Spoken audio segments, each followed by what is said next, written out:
everyone. I'm Hyun Kim, assistant professor in the Department of Asian Languages and Cultures. I have been writing and teaching about history of Korean cinema, culture, and activism. I'm so glad that you've joined us this evening or other times, depending on where you are. Tonight's speaker, Darcy Paquet, teaches in the International Film Business Academy at the Busan Asian Film School. He is the founder of the website koreanfilm.org and the author of New Korean Cinema, Breaking the Waves. He was also former correspondent for Screen International and Variety. And in 2013, he launched the Wildflower Film Awards in Korea, which celebrates achievement in Korean independent filmmaking. He also works as program consultant for the Udine Far East Film Festival. Over the years, he has done the English subtitle translation for 100 Korean films, including The Handmaiden, On the Beach at Night Alone, and Parasite. His talk today is titled Subtitling for Parasite in Korean Cinema in the Anglophone World. He joins us from Seoul, South Korea. Please join me welcoming him. Okay, thank you very much. I'm really happy to join you today. I think that, subtitling is something that I didn't originally plan to become my major source of income or my major focus, but in recent years, it really has become kind of my main thing. And subtitling is really quite fascinating. I think that the more you kind of delve into the details of subtitling, the more nuance emerges, and it's constantly fascinating. And so I would like to share with you some of my experiences in subtitling, and then I'll be happy to answer your questions later on. Let me share a PowerPoint file with you.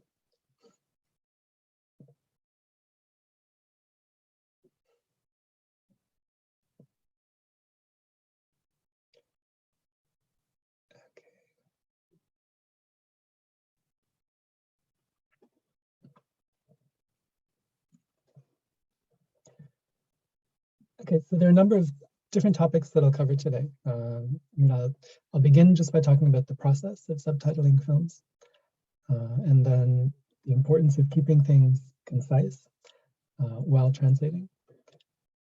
I'll talk a bit about collaboration, because I've been quite lucky to have been able to work with directors as I do the translation, since I'm here based in Korea. Talk a bit about some of the challenges involved in translating cultural content, and sort of other challenges we had with Parasite, translating humor, the difference between translating novels and translating films. I'll cover as much as I can in the time that we have today. So just to begin with the process of subtitling a film. It starts quite early, and often I end up starting subtitling a film before the movie's actually complete. And so it's in the middle of post-production. Maybe the sound is not fully mixed. Hopefully the editing is complete, but sometimes the editing will change a little bit later, and so I'll have to adjust the subtitles. But the reason that it started so early is because of partly film festival submissions, and because of the submission deadline, filmmakers are often kind of rushing to finish the film in time, and so we start before the film is fully complete. And then also there are market screenings when sales agents try to sell the film to other territories. Often this is done as the film is in post-production as well. In terms of who hires the translator, it's different. For Netflix, there's a different whole different process that happens. But in terms of the film industry in Korea, typically it's the company that's in charge of selling the film internationally. These are sometimes kind of independent international sales companies. There's companies like Fine Cut or M-Line that sell Korean films abroad at markets like Cannes and Berlin. Or sometimes it's the producer or director who may have, they may know a translator and they may contact a translator and ask them to do the work. The process, in a technical sense, it's fairly simple. I mean, I do know that translators in other countries sometimes work with translating software as they're working on a film. But actually, the system in Korea that's developed is simpler, but it seems to work just as well. And so usually when I work on subtitles, I just receive a video file or a streaming link, and then a list of dialogue. And it's not a formatted dialogue list. The term spotting is used for deciding exactly how the timing will work with the subtitles, and what will appear on the screen together with each line of dialogue, and whether you have to divide up lines or combine lines together. In some countries, this is done by a separate person. In Korea, it's typically done by the translator, which is more work, but which gives you a bit more flexibility as well. And typically, I just write the translation in MS Word. And then the technical process of putting the text onto the image is done by somebody else.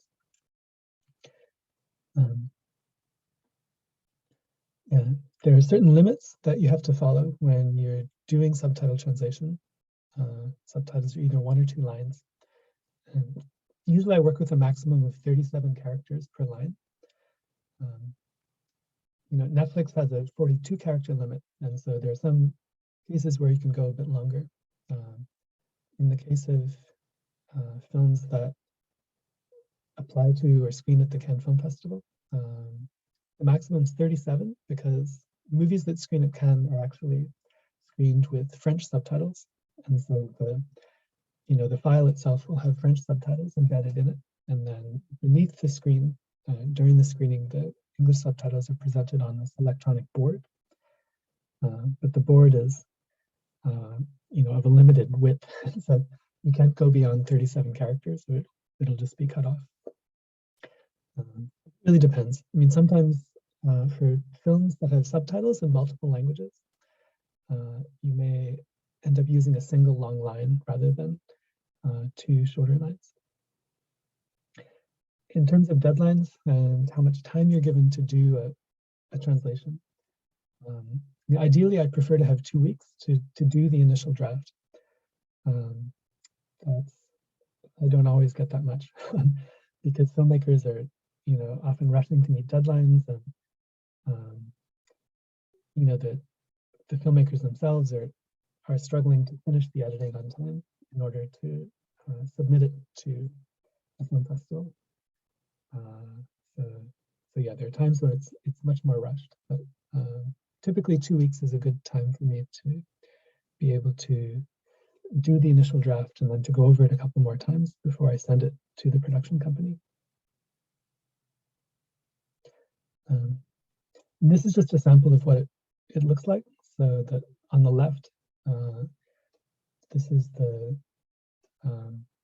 kind of dialogue list that I might receive from a production company.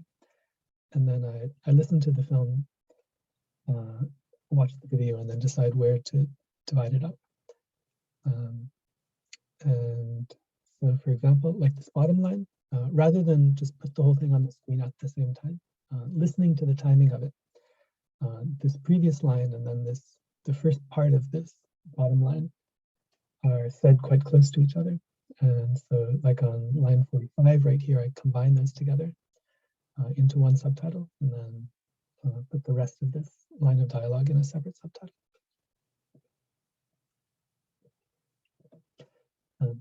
After I send the production company the translation file, then they will provide comments. They'll request certain revisions. In In some cases, it's just done by email. I mean, usually it's just done by email, but sometimes the translator sits down with the director and goes over things line by line.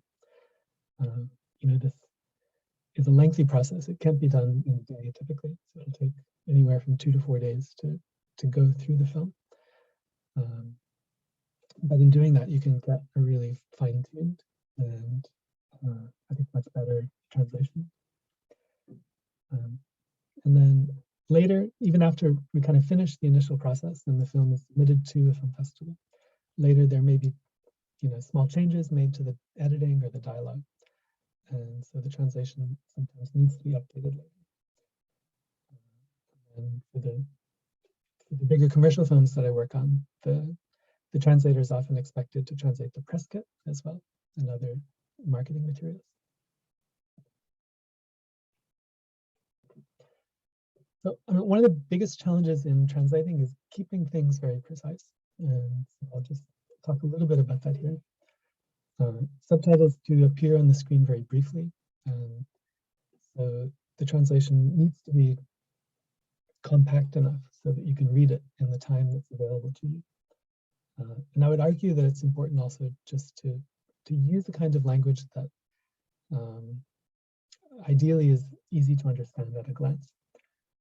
You don't want to simplify the dialogue and make it kind of dumb it down or anything like that. But there are ways to write that are a little bit more direct and easy to process as you're watching the film. Trying to squeeze as much meaning as possible in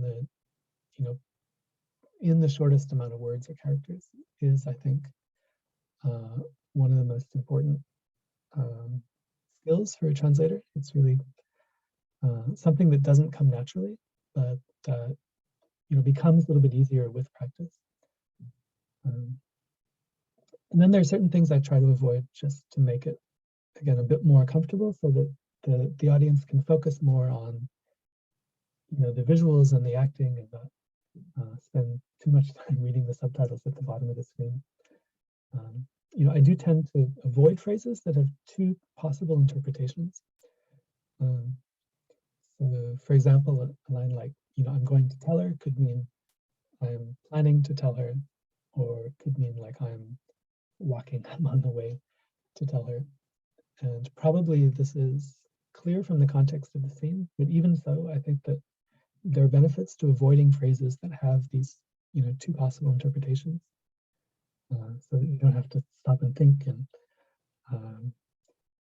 interpret the phrase. You can simply read it and understand quite quickly what it's referring to. In general, in doing the translation, I also find that single word verbs tend to work better than verb phrases. And so argue and talk back, can be used to a certain extent interchangeably, but seeing the word argue up in the screen is, the meaning is much more clear, and writing talk back, these words combine with the words around them in unpredictable ways. And so single word verbs just tend to work better in subtitles, I think. And so I do tend to focus on those more. And then another point, which is actually related to this single word verb thing, is that, often the audience reading the subtitles are not native speakers of English. These days in the US, I think there's increasing interest in Korean content, but certainly when I was beginning working on subtitles years ago, there was much more interest in Korean films in the Asian region and in Europe compared to North America. And when films screen at when films screen at film festivals, a lot of the audience, may not be native speakers of English, and so they're reading in a foreign language. And as someone who's struggled to learn foreign languages myself, I can kind of see things from their perspective. And so I think that, all things equal, it's better to try not to make things too difficult for non-native speakers of English. And so I tend to avoid, very, slang that's very specific to the US, for example. And when reading subtitles, again, single word verbs are easier to understand, and it's not as likely that you'll get kind of mixed up with the interpretation. In my revision process, when I'm going through after the first draft and just trying to polish the translation and improve it, often what I end up doing is, trying to shorten the dialogue so that it's more comfortable to read. And so this is the kind of thing I'm typically doing, so that if initially I wrote, she's going to let us know next week, you can shorten that to she'll tell us next week. A few days of rest will help me to feel better, like you'll feel better with rest. Of course, we're taking out the words a few days, but it's inevitable that you have to take something out of a translation. So you have to kind of make a judgment call and decide that, without this, it will be easier to process. And if you make the line too long, then many viewers may not be able to read to the end of the line. It's better to keep it short. Often in exchanges of dialogue, you can do things to shorten it by using sentence fragments. So if one character asks, "Where are you headed next?" and the answer is, "I'm going to the library." You can just shorten this to the library, and that works well for subtitles. But even, however skilled you are at writing in a concise manner, you have to compromise. When I see a line of dialogue, sometimes my ideal translation comes up in my head, and I think of how I might like to translate it that would capture all the nuances of the original dialogue, but inevitably that's always too long. And so you're deciding how you're going to compromise. It's a tough job to be in if you're too perfectionist. So I guess subtitling is good practice for perfectionists to learn how to deal with compromise, because it is so much a part of the process. Yeah, and then there are many times where I end up choosing the worst translation. It may feel somewhat less natural or less accurate or less emotional, but it does end up being the best choice for this particular moment in the film. Maybe because what's happening on screen is more important than the dialogue. And there are a lot of different potential reasons, but mostly just because it's inevitable that you need to make these kinds of compromises. So another challenge comes up when you're translating something that is familiar to the Korean audience, but which may not be familiar to international audience. And it might be something quite simple, like currency, or I don't know, like soju. My feeling is that people around the world are more familiar with soju now than they were 15 years ago. But still, there may be some viewers who don't know what soju is. And so you have to try to get a sense of how to approach these questions. When translating, there's some situations where translators will change something into something that's more familiar for the audience, which makes it more comfortable to read. Although there's something very uncomfortable in that when you end up kind of erasing an aspect of local culture to make the translation more comfortable.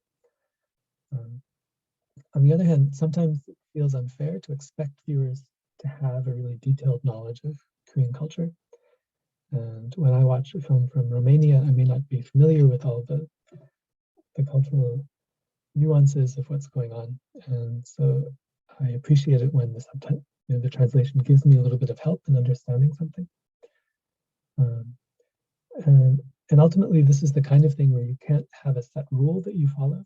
And I think that with subtitle translation, you always have to look at the context and the specific scene and decide what is the best strategy for this particular scene. And so you can imagine a line of dialogue where a character asks, "Can you lend me 50,000 won?" And if you're familiar with Korean currency, you know this is $50 and it's not, that onerous a request. And yet if you don't know how much money this is, if you've never been to Korea, you're not familiar with exchange rates for the Korean won versus the dollar, this might sound like this character is asking for a tremendous amount of money, which would affect, what we think of the character. And that's, and so in this situation, I mean, one of the first questions I ask myself is, how important is it for the viewer to understand exactly how much this is? In another situation where a character goes to a convenience store and, buys a bag of chips, if it's 2001, it doesn't really matter exactly how much money that is or what the exchange rate is. You can tell from the context that it's just a small amount of money. And so in that case, I'm very comfortable with just writing a 2001 in the translation.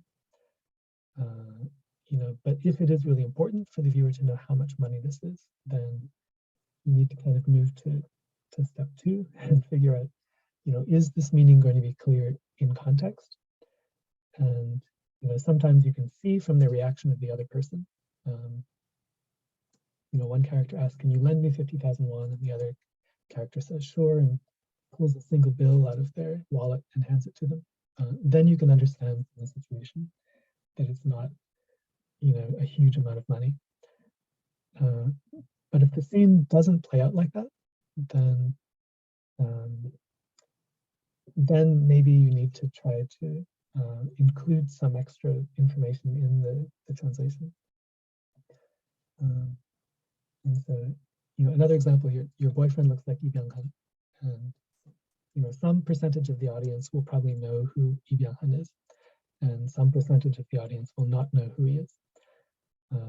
It's hard to predict exactly what those percentages are. And Lee Byung-hun is becoming more famous these days, but still, I think the important thing, you have to ask, what's the important thing in this dialogue? And, most likely this is a compliment, saying your boyfriend is very good looking like Lee Byung-hun. But if you don't know who this is, you're not, Lee Byung-hun could be a politician. This could be more of an insult than a compliment. And so if you can add a little bit of explanation within the translation, like, for example, your boyfriend is as good looking as Lee Byung-hun, then it doesn't really matter so much if the viewer knows who this is, because you've added some context to the translation. And ideally, this is how I like to handle this. There are some situations where you do end up kind of changing the reference. In Parasite, there's a lot of talk about this, and changing the Seoul National University to Oxford in this one particular line. And to be honest, I mean, this was the director's request, was following orders in this case, but I think it made sense in this context as well, because it was a very funny line, and humor is something that needs to be understood immediately. And the line was, does Seoul National University have a major in document forgery? You kind of need to understand that he's talking about a top university in this context. And so the director requested that we change it to a university that's globally recognized as a top university. We did consider Harvard. We ended up choosing Oxford just because it seemed a little bit more interesting and memorable. And Harvard felt like too obvious a choice. But yeah, that was an example where we did substitute, some aspect of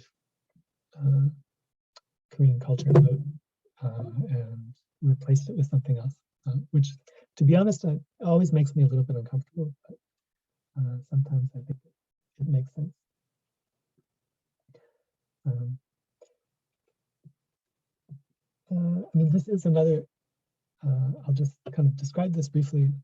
There's a scene from a movie called The Himalayas, and where the main character, played by Hwang Jung-min, is very depressed. He's an alpinist, but he's had an injury, and he's not sure if he'll ever be able to go back to the mountains again. And so he's up late at night drinking by himself. And his wife comes in and looks at him with a bit of frustration. It seems like he's just kind of giving up on life. But she looks at the situation, she says "안주도 which literally means without side dishes. She's commenting on the fact that he's drinking without eating anything. And here I think we get this bit of cultural difference that comes up in the scene, because in many countries it's not particularly unusual to be sitting and drinking without eating something.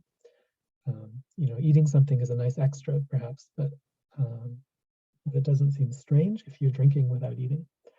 Whereas in Korean culture, this is looked down upon. It makes you look kind of pathetic to be drinking without, any kind of food next to it. And so when she looks at him with this, this glance, and she says this phrase, I think that it was important to try to express some of her frustration and the fact that she thinks it's really strange that he's not eating anything. And it's not the kind of thing where you can put an asterisk and, insert some cultural explanation here. There is no perfect translation for these kinds of situations. I ended up translating this as "at least eat something," because phrasing it in this way captures a little bit of her frustration, in the sense that, she's frustrated with him, and so that was an example of a translation that was complicated by kind of cultural knowledge.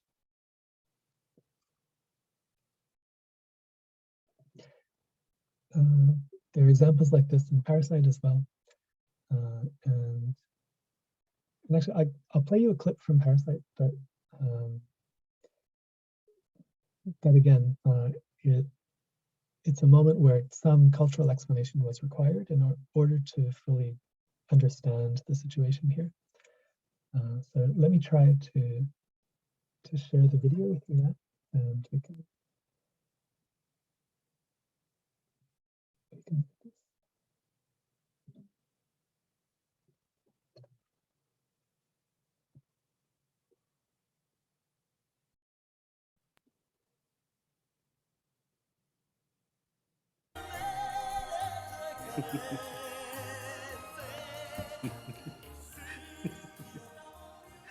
여보, 이 전송 버튼이 완전히 무슨 미사일 버튼이네.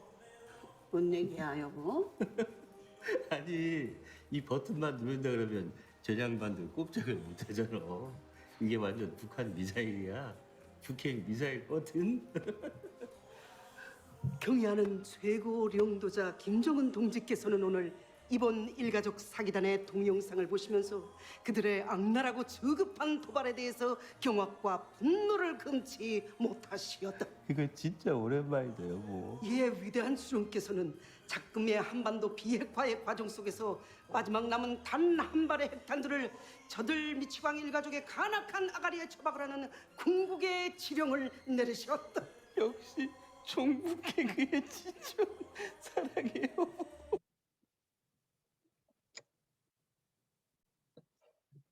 Okay, so this was a particularly tricky moment to translate, and it was something that the director had kind of underlined for me even before we started the subtitles.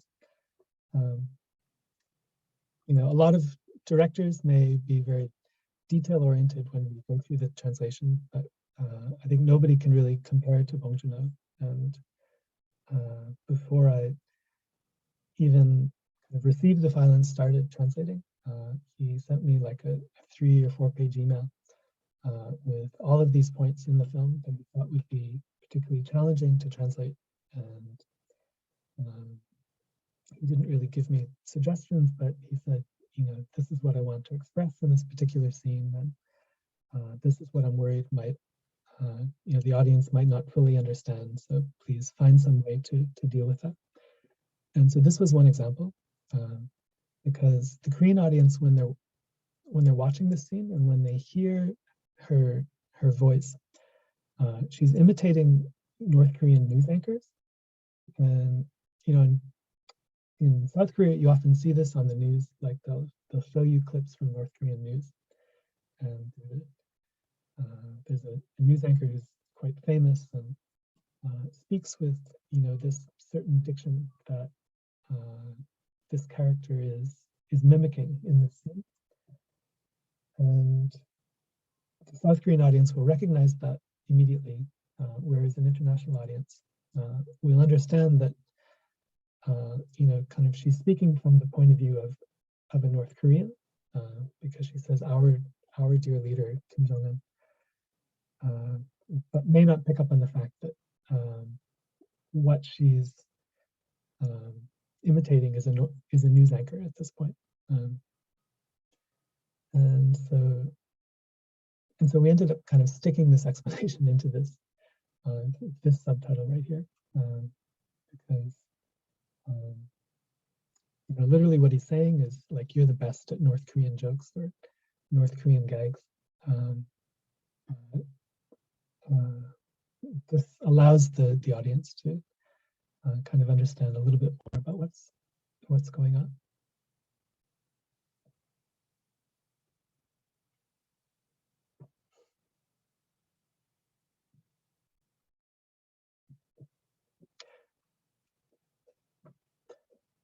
Okay, as I mentioned before, I feel quite lucky to be able to collaborate with directors, often when I'm working on subtitles, because the kind of decisions that you make as you're going through the subtitles are not simply linguistic. There are a lot of creative decisions that you have to make in terms of what to emphasize, and if you're able to ask the director, or in some cases I'm in contact with the producer, what they want emphasized in a particular scene, then that's a big help. But it's true that sometimes there's a bit of added meaning that comes up in the translation process, and in situations like this, it is really best to have the director approve it. And I'll show you a very brief example from a movie The Day After by Hong Sang-soo, and it's a subtle kind of thing in the translation, but yet this was something that if I hadn't had the opportunity to speak with the director, it would have been a much more kind of difficult process. So this is a scene towards the end of the film where the main character is in a taxi and it suddenly starts to snow.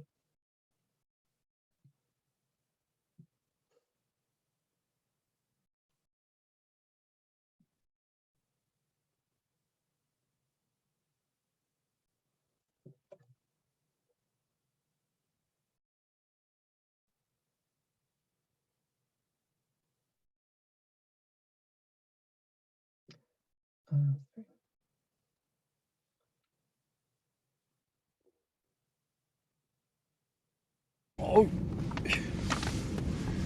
이거 갑자기 눈이 꽤 오네요. 네, 눈이 많이 오네요. 예쁘다. 정말 아름답죠. 눈이라는 거, 밤눈이 참 예쁘죠. 네, 너무 고맙죠.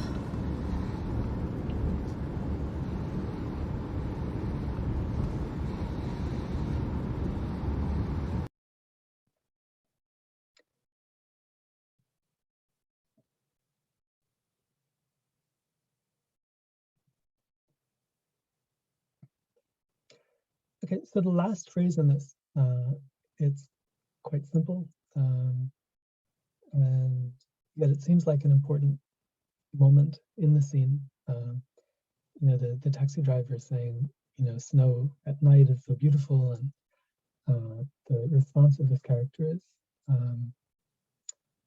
literally she's saying, I'm so grateful, or I'm so thankful.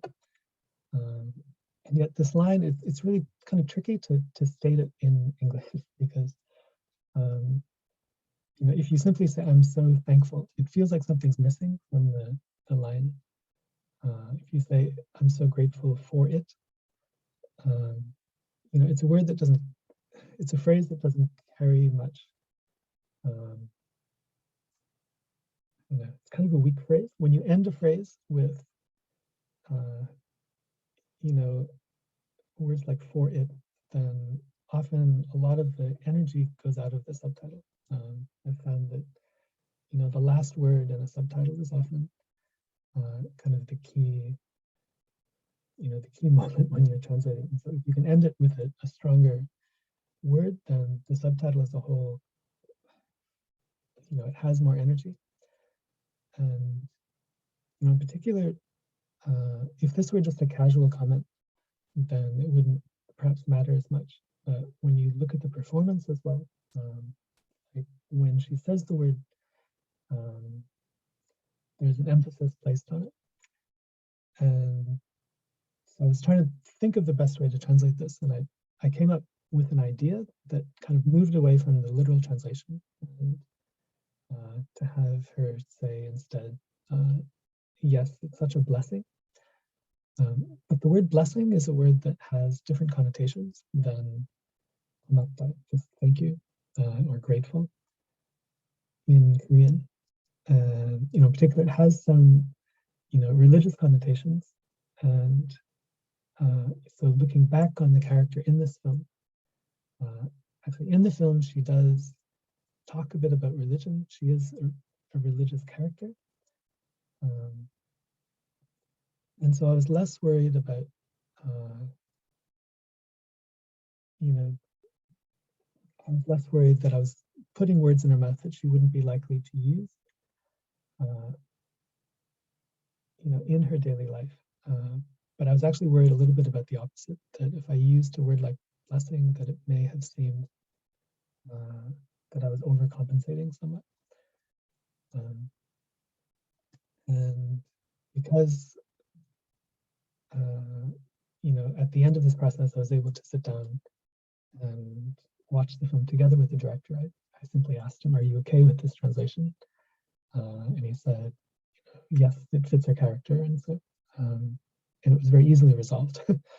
But, you know, sometimes I speak with translators who work in other countries and who are translating Hollywood films and who never had the opportunity to kind of run things past a director before settling on a translation. And they're quite, I guess, envious of me that I'm able to do that. But I think it does really give you better subtitles when you're able to do that. I won't have time to talk about this in detail, but you know, different directors have different preferences as well. There's some directors who prefer that the translation be as natural and as kind of smooth flowing as possible. And if you have to kind of change the underlying structure of the dialogue, then that's okay. Park Chan-wook is sort of the opposite example because he does a lot of wordplay, and he prefers to keep that wordplay, even if it comes across as a little bit awkward in the translation. And in this particular case, you have in line 443, the character, if you can see here, she's writing words on a piece of paper. She's learning how to write in Hangul, in Korean. And so she's writing the name of the other, you know, female lead in the film, Hideko. But as she's doing this, there's another character who's bothering her, who's, you know, there's a whole complex backstory to this, and so I can't really explain the whole situation. You know, there are these words that come in between. And then in 445, she speaks this line where, you know, she continues the sentence from the word Hideko, as if this were the first word in the sentence. And even though when she initially said the word Hideko, she was simply repeating the word that she was writing on the paper. The problem is Hideko in this case is the object of the sentence, like grammatically, she's not the subject. You know, literally, like, you know, like leave her alone, or And so when I first translated it, I wrote Hideko up at the top, as she's saying the words, and then I think I translated it, "Leave her alone, you damn scoundrel." And the director requested that I preserve this sense of wordplay, whereas Hideko becomes the first word in this second sentence.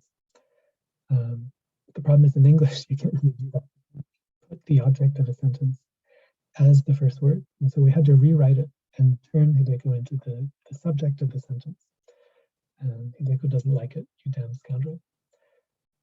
Certainly, it would have been more natural to say, "Leave her alone, you damn scoundrel."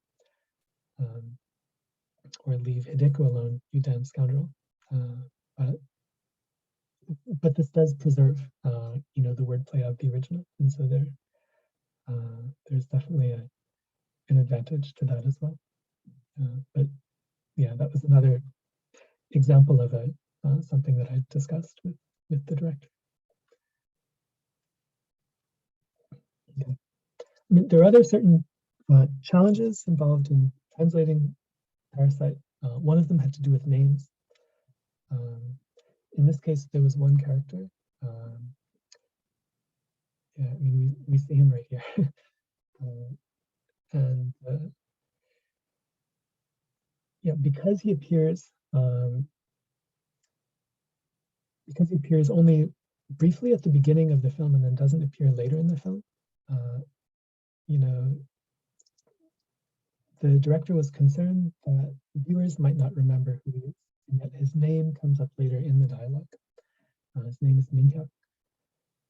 And because characters are talking about him later, the director asked if there was some way that we could kind of make his name a bit more memorable for the audience, so that when they heard his name referenced later, they would find it easier to remember who this was.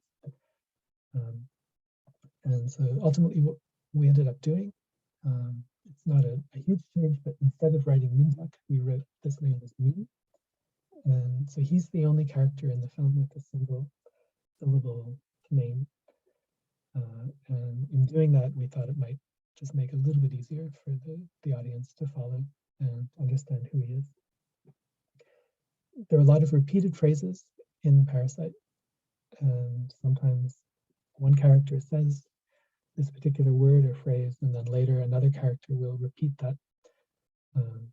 And so in this case, normally I look at a particular scene to decide how to translate a word or phrase. But in this case, I had to kind of step back and look at all the places where the word appears in the film and pick a translation that would be best for all of those. And so like 상징적이다, like you could translate this as symbolic or metaphorical is what we decided on. But there were some scenes where actually the word symbolic felt a little better as a translation, but because we needed that consistency and to preserve the sense of repeating something, had to kind of zoom out for a sec when doing the translation. And humor, just a brief note about humor. It's been interesting to note just how audiences respond to humor when they're reading it in dialogue, when they're reading it on the screen as subtitles. There have been a couple occasions where I've been able to sit in an audience and watch a Korean film outside of Korea, where the audience is mostly non-Korean and they're reading the subtitles as they're watching the film. And it's really interesting to see when they laugh, because everybody laughs together. And it's not at the moment when they read the punchline in the subtitles, but they laugh precisely at the moment when the actor delivers the punchline in Korean. And so even though the audience can't understand the words that are spoken by the actor, they can feel in the actor's voice when the tension is released, and that's when they respond with laughter. And to me, that says something really important about, subtitle translation and how you should think about this, because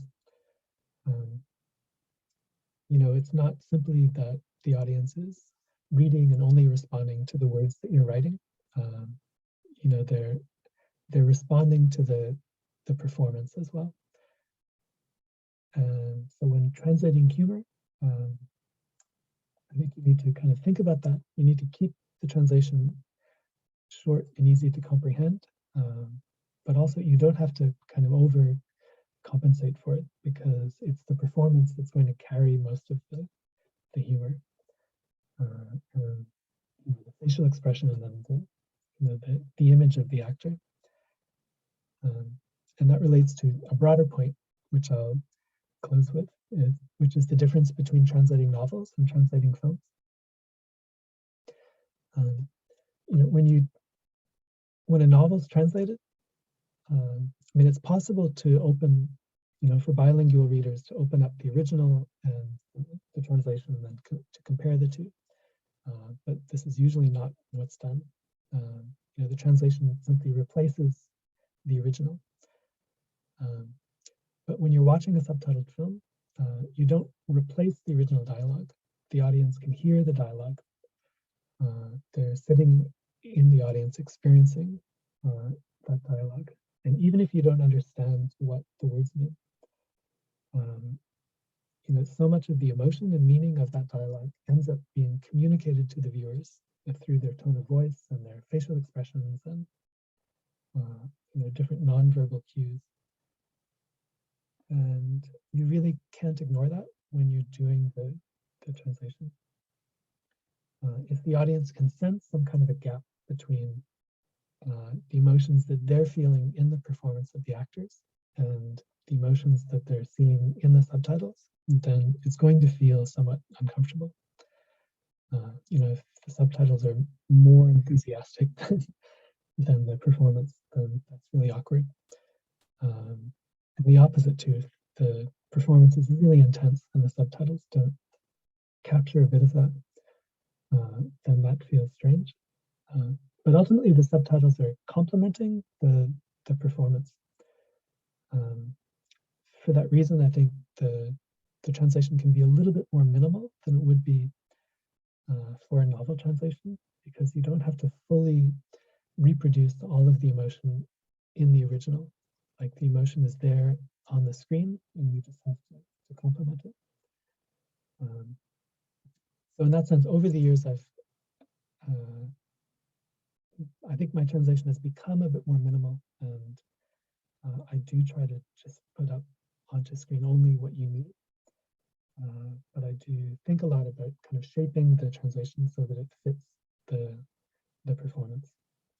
In some ways, it feels more like translating a performance than it does translating the lines of a script. So that, this is the prepared portion of my talk. I'm happy to answer questions at this point. But yeah, thank you for your attention today.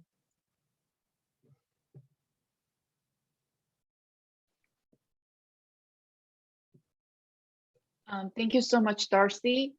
We have 3 questions from Ethan, and please feel free to, you know, put your question in the chat box or the use Q&A section.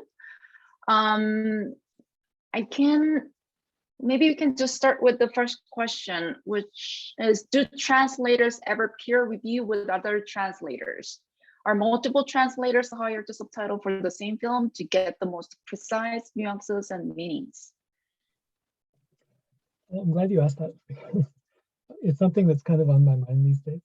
I mean, typically, up until recently for me, certainly, translating is something that I've typically done mostly by myself.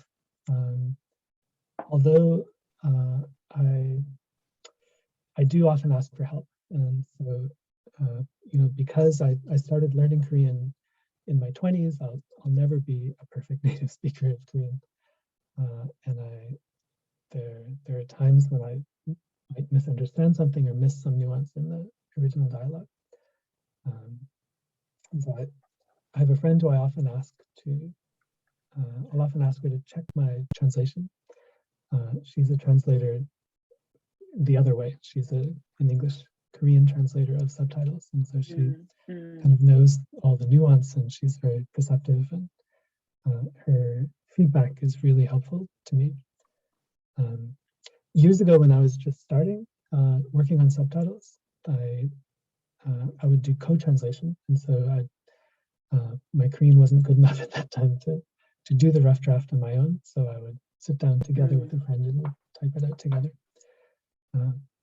which takes much more time. But actually, having two brains work together on a translation is quite helpful. But recently, last year for the first time, I taught a workshop in translation.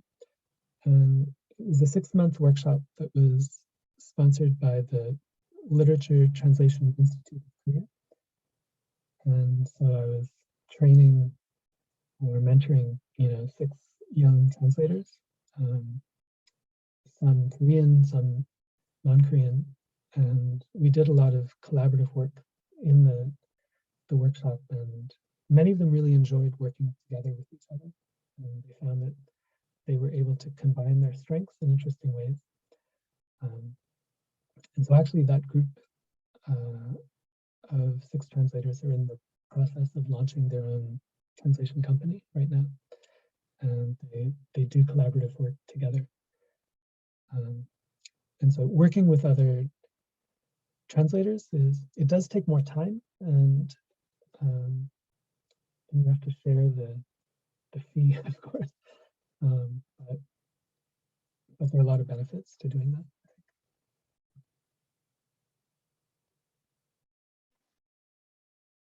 So I was just browsing the questions, and apparently there are few people who are interested in, just getting to know a little bit about why you're, interested in translation in the first place. I guess I was always interested in languages. I majored in Russian, which I haven't used in many years, but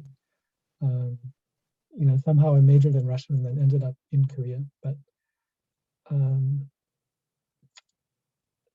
yeah, and I've also liked writing, and so translation is a way to combine my interest in languages and interest in writing. And when I first came to Korea, I was watching a lot of Korean films, and sometimes I'd go in the theater and watch them without subtitles and miss a lot of what was going on.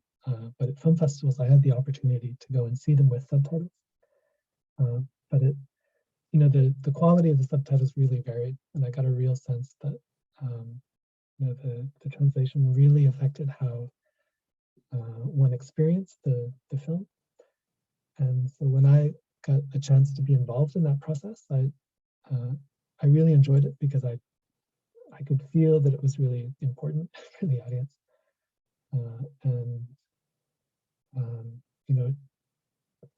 Subtitle translation takes a lot of work, but I think there's a lot of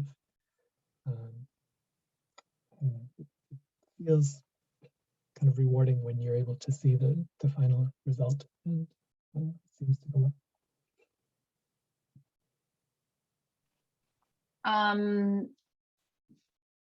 I know you've covered a little bit about, why, what is really going on the screen matters more than the accurate delivery of the literal meanings of Korean words.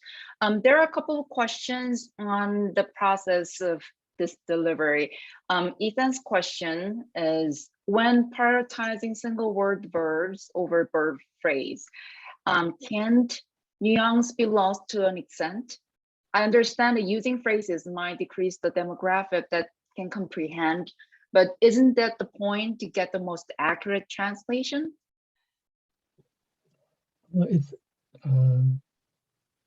it's always, I think there's always kind of a push and pull with this, and with this issue, with other issues as well.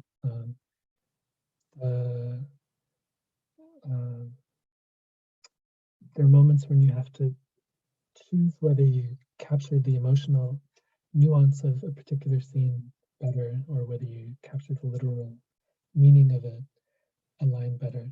And I don't think there's any formula to follow when you do that, because in every scene, you have to kind of judge what's most important in the scene.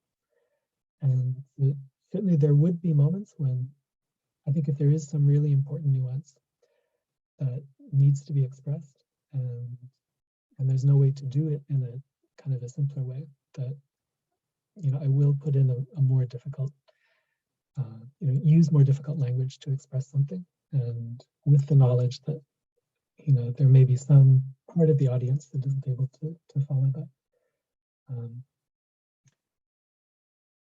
But yeah, I mean, everything is, I don't think there are any real general guidelines that you can follow, because every situation is different, and what's important in every moment of the film is different. So it's always a give and take. And I find this question particularly interesting, and I was going to ask the same, but how would you capture the difference in speaking styles? For example, a character with a civil tone versus one with a dialect.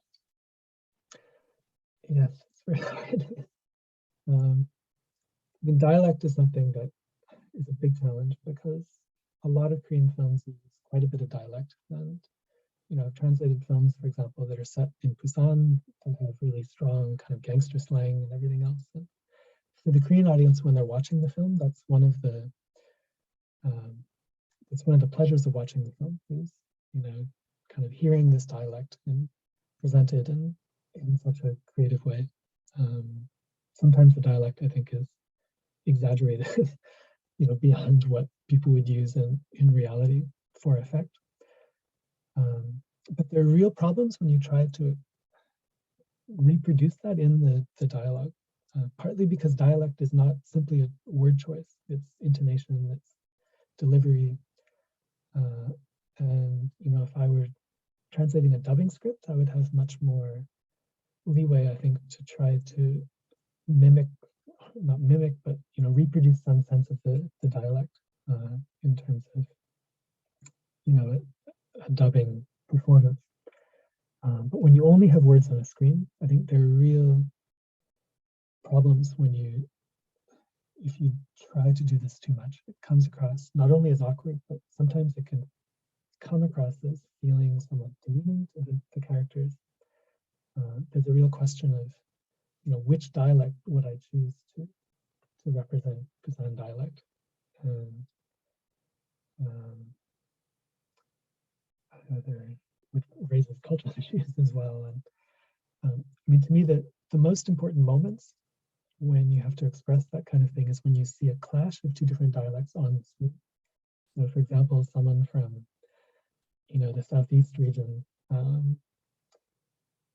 you know, kind of the Gyeongsang region, and then someone from the southwest, Jeollado region. They're two very different dialects. They're kind of different cultures, and if you have a film that highlights the differences in these two dialects, then you have to find some way to communicate that to the audience. On the other hand, if it's a situation where everybody is speaking the same dialect, and, you know, you have to ask yourself the question, do I translate this from the perspective of a Seoul viewer who's going to see this dialect as something different and foreign, or do I translate it from the perspective of one of the characters in the film who is just speaking their normal language? And for me, it kind of makes sense to do that and to translate from the perspective of the characters rather than, you know, my imagined mainstream Seoul audience. That's a really good point. And I think it might be relevant to bring in this question at this point, which is, when you're translating and coming across words you don't know, what goes through your mind? When learning a language, it's frustrating when you don't really know a word. But for you, do you take it to the heart? Yeah, I mean, it is always a challenge. And I mean, learning Korean has been a slow, painful process. I've been studying it for 20 years now, and I would have thought it would have been easier. Russian was hard too, but Korean seems even harder. But so when translating, one thing I'm lucky in is that my wife is Korean, and so if I'm translating something I don't understand it, I can call her over and ask for her explanation. As I mentioned before, I do ask other translators to check my work, and then I get feedback in other ways. But if I do come across something that I'm not familiar with, then I make an effort to try to learn it and to understand it and to figure out what the nuance is.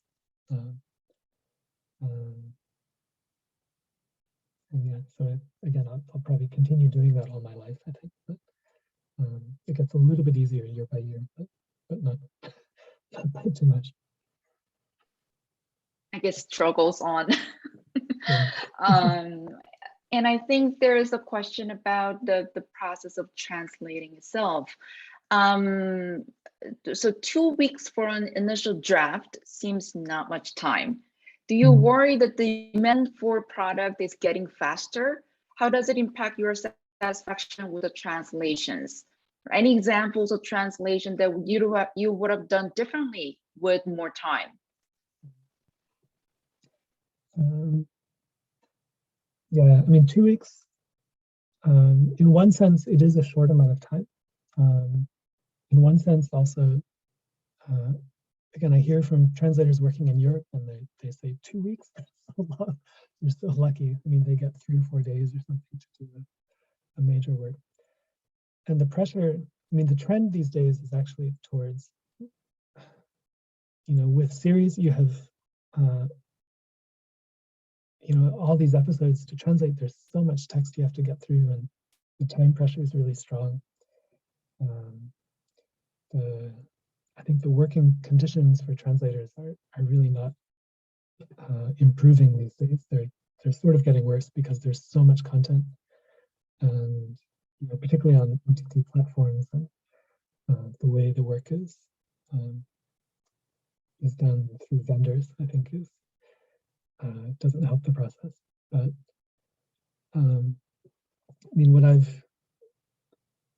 what I've realized over the years, and is just how important it is to revise a translation a couple times before moving to the next step. Which sounds obvious, but when you're rushing to finish a deadline, you may it may be tempting to finish a draft and then read through it quickly and then send it to the production company. But there's such a difference between taking an extra day or two to go through the film slowly one more time, and to listen to the dialogue, and to really try to think of new ways to approach each line. That's when it makes a really big difference in the quality of the translation.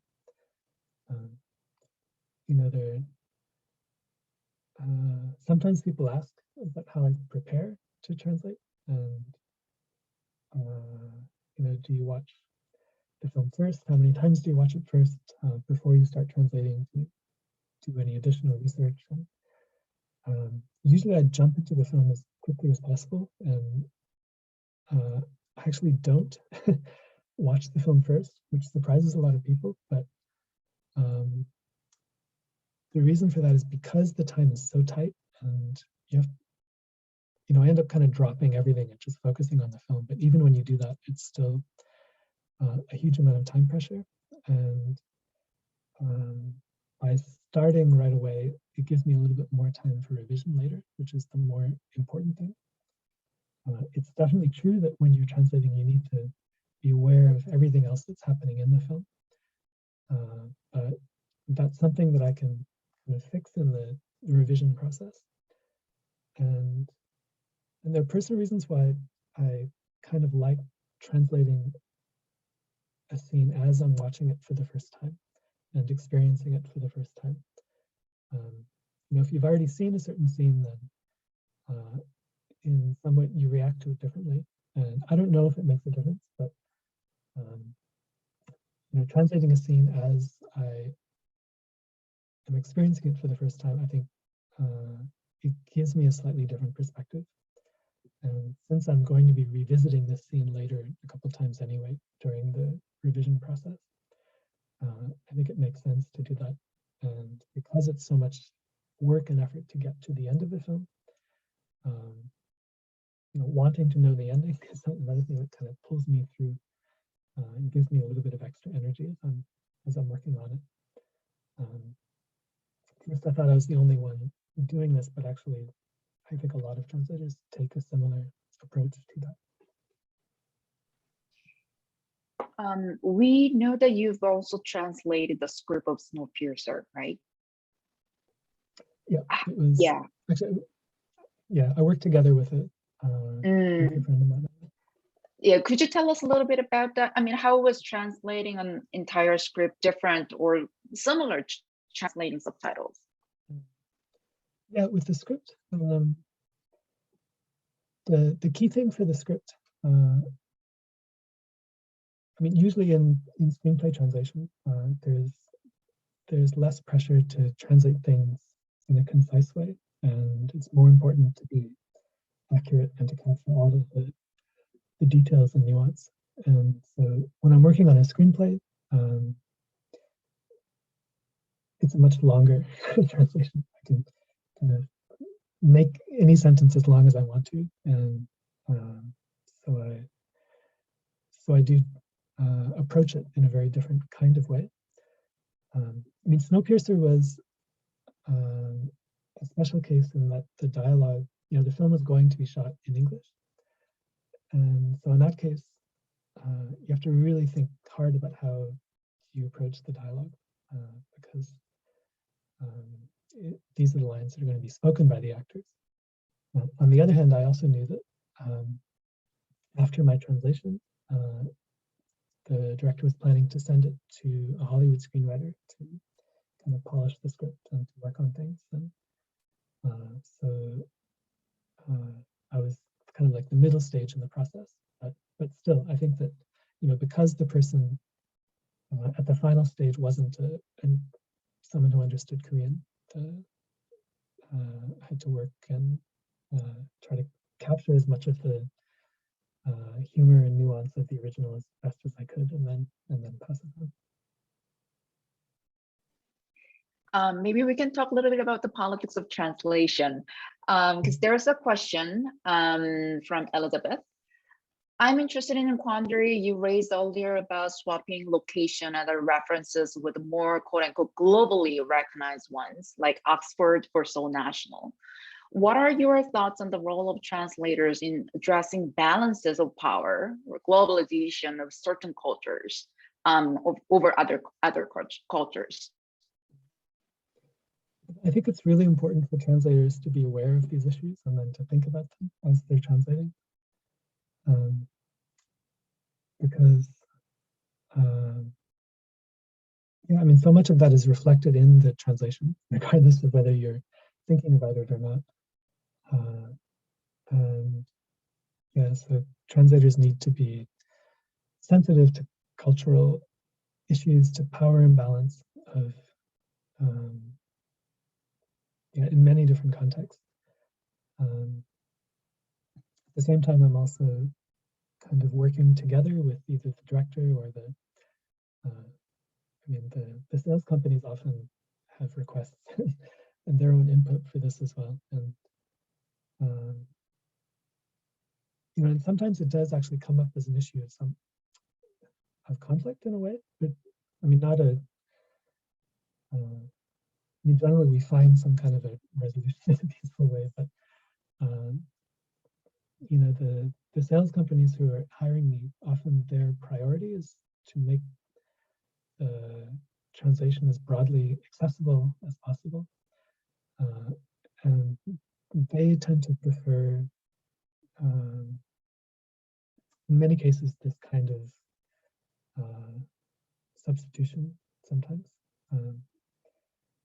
And there are times when I prefer not to do that, or but yeah, and so in that case, I'd have to make an argument for why I think it's important to, preserve some aspect of the original cultural content of the line. But yeah, more generally, I'm having a hard time thinking of a particular example right now, but yeah, I mean, so many issues come up, issues related to, I mean, gender issues as well, and cultural issues, and every issue that involves power and imbalance is reflected in language. And so, yeah, I think you just have to constantly be aware of it and think of it, and yeah, not think that there's some kind of neutral way to translate something, because nothing is neutral ultimately. Yeah, thanks for sharing your thoughts.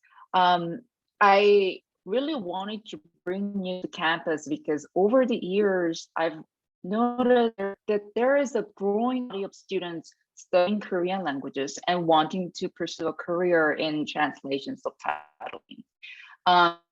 So I can see questions from students, like, if someone is interested in translation, how would they go about getting the proper quality?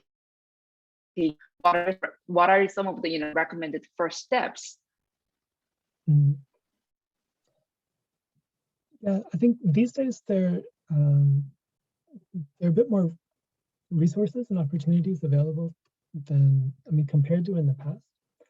I mean, luckily, I think that the government, the Korean government, for example, is recognizing the importance of translation, not only in literature but also in film and yeah, other kinds of content. And so,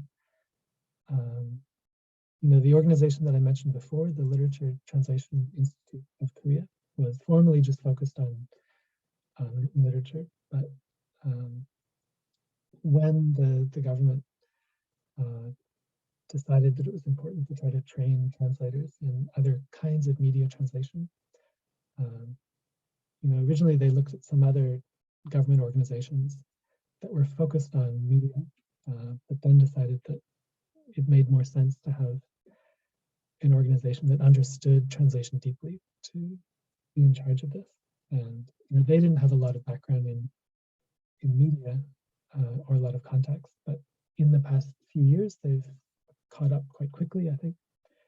And so there are these workshops that are free and where they'll fly you in from anywhere in the world to spend 6 months in Korea studying about subtitle translation. They have contests for translators and other kinds of opportunities for translators. And so I'd recommend kind of visiting their website and getting to know what they offer.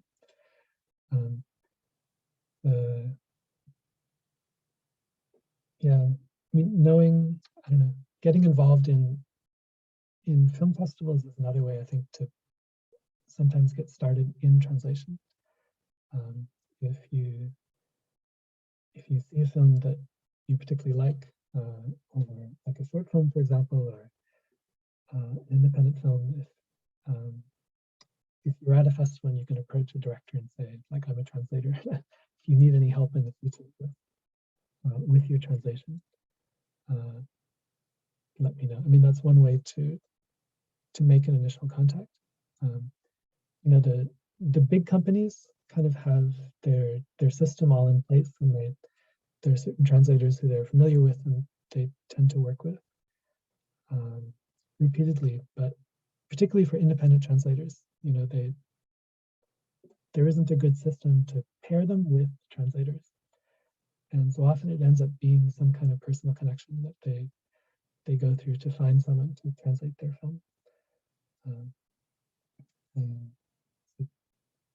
If you ever have an opportunity to visit a film festival and get to know some filmmakers, that's a good way to potentially get started.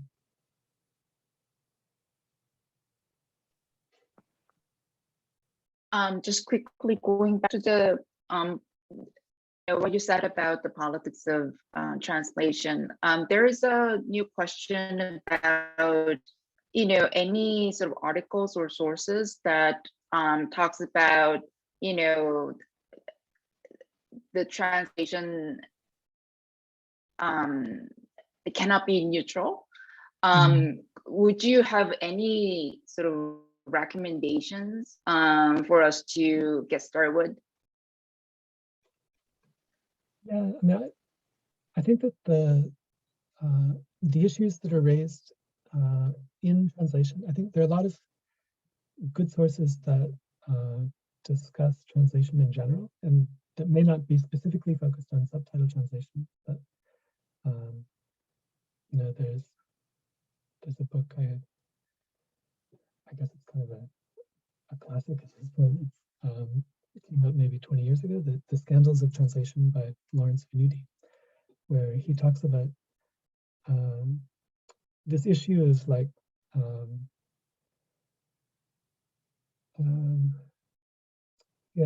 issues of making translations comfortable. I mean, his argument is that we should not make translations too comfortable. We should not let the audience forget the fact that they're encountering a foreign text.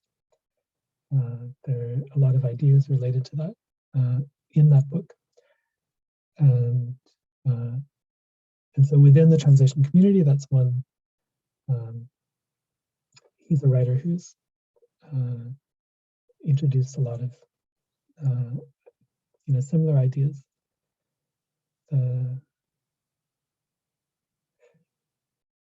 There's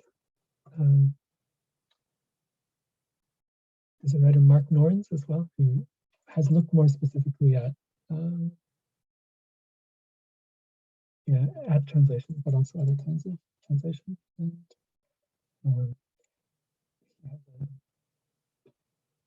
again, sort of a famous older article that he wrote called Foreign Abusive Translation, or Foreign Abusive Subtitling, and where he supports a certain approach to subtitling that is often done within kind of online subtitling communities, where it's a bit more creative in the way that they present the subtitles. And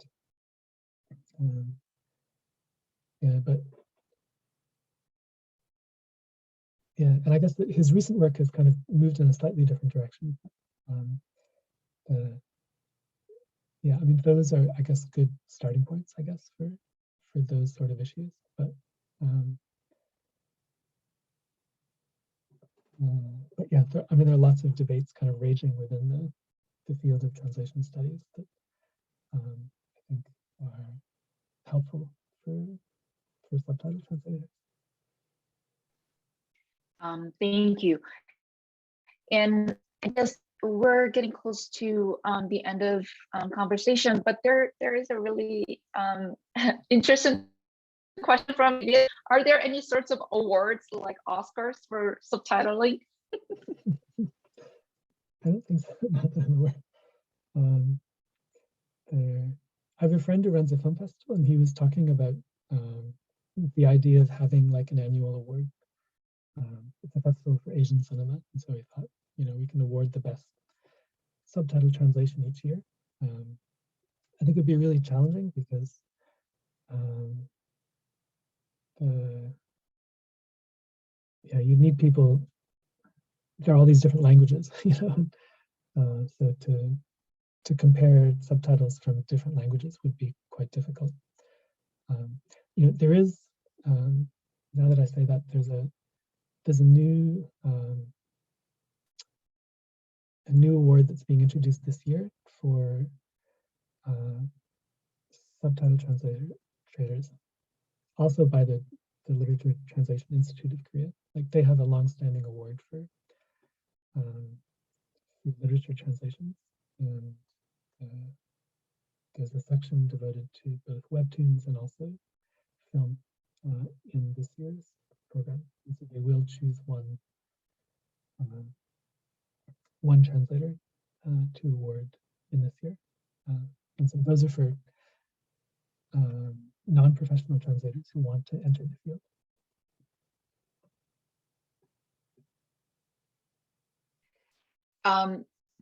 what are you translating right now? Or are there any upcoming, films that you subtitle that we can look forward to? Oh my God. In one sense, a lot of film companies prefer that I not talk about what I'm translating until it's actually coming out, because I guess because it gives out clues about the how far along a certain film is. But there is a certain season for me in translating related to the deadline for the film festival, because all Korean filmmakers dream of going to Cannes, and some of them actually do get to go. Others just want to give it a try, and so the deadline is early March. And this winter, especially, like I had so many requests from different directors who had had films that had been kind of held back during the pandemic, and now they wanted to apply to Cannes. And so there were like 8 films that I worked on this winter, and it was exhausting.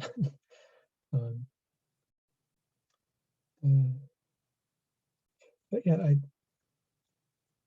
mean, I'm very curious to see the announcement at Cannes. I mean, one film I guess I can mention, which is a really new and exciting experience for me, was that the Japanese director Koreeda Hirokazu shot a film in Korea with Korean actors, and it's all in Korean.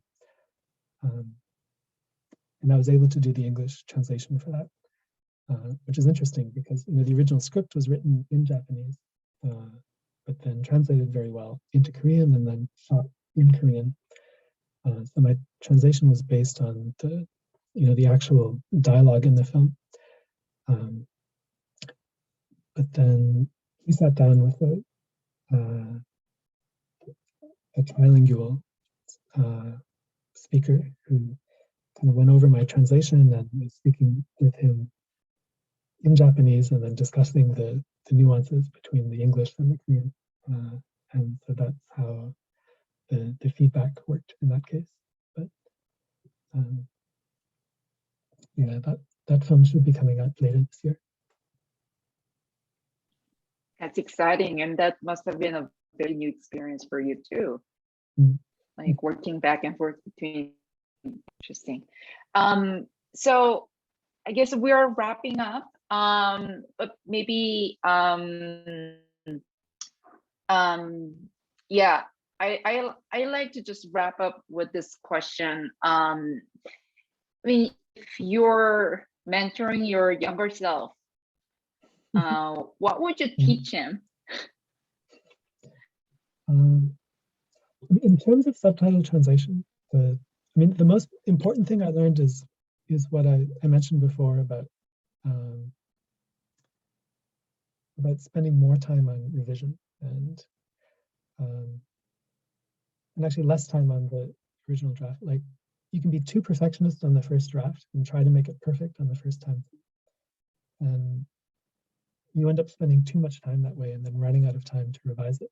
And so instead, I try not to be too perfectionist the first time through, and then it's easier, and you can kind of use a different part of your brain when you're revising it. And I think the end result is much better that way. Yeah, so that's the number one thing that I learned. Yeah, I mean, otherwise, just I think the best preparation for someone who wants to be in this field is to watch a lot of films and to get a good sense of cinema and how storytelling works in cinema.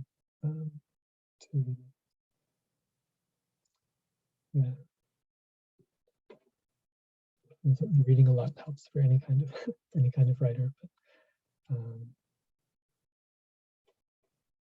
so general types of advice like that.